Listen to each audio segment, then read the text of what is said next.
நிலச்சரிவால் நிலை குலைந்த வயநாடு மாவட்டத்தில் தோண்ட உடல்கள் கிடைத்து வரும் நிலையில் மீட்பு பணிகளுக்கு பாதிப்பு ஏற்படுத்தும் வகையில் இன்றும் கனமழை பெய்யக்கூடும் என இந்திய வானிலை ஆய்வு மையம் எச்சரிக்கை விடுத்துள்ளது. கேரளாவின் வயநாடு மாவட்டத்தில் கடந்த 29ஆம் தேதி இடைவிடாது கொட்டிய 57 சென்டிமீட்டர் கனமழையால் ஏற்பட்ட காட்டாற்று வெள்ளத்தில் அடுத்தடுத்து கோர நிலச்சரிவு ஏற்பட்டது.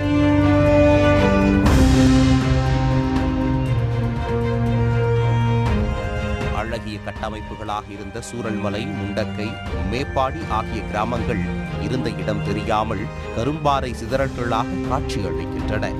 மண்ணில் புதைந்த மனித உடல்கள் தோண்ட கிடைத்து வரும் நிலையில் காணாமல் போனவர்களை தேடும் பணி 3வது நாளாக இன்றும் தொடர்கிறது.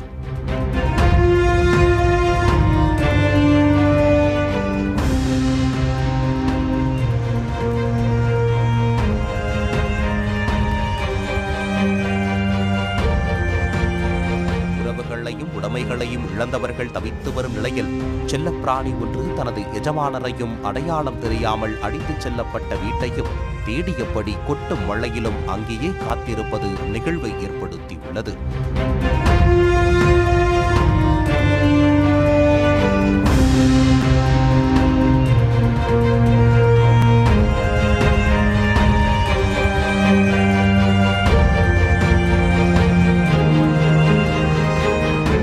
நாயை மீட்டுச் செல்ல மீட்புக் குழுவினர் முயற்சித்தும் பயனில்லை. மேலும் அவர்கள் அளித்த உணவையும் உண்ணாமல் 2 நாட்களாக எஜமானர்களை தேடி நிற்பது பரிதாபத்தை ஏற்படுத்தியுள்ளது.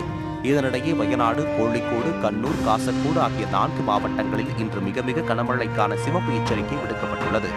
எர்ணாகுளம், இடுக்கி, திருச்சூர், பாலக்காடு, மலப்புரம் ஆகிய 5 மாவட்டங்களில் இன்று மிக கனமழைக்கான ஆரஞ்சு எச்சரிக்கையும், பத்தனம்திட்டா, ஆலப்புழா, கோட்டயம் ஆகிய 3 மாவட்டங்களில் கனமழைக்கான மஞ்சள் எச்சரிக்கையும் கொடுக்கப்பட்டுள்ளது. சன் நியூஸ் வாட்ஸ்அப் சேனலை ஃபாலோ செய்யுங்கள். QR கோடை ஸ்கேன் செய்து சன் நியூஸோடு இணைந்திருங்கள்.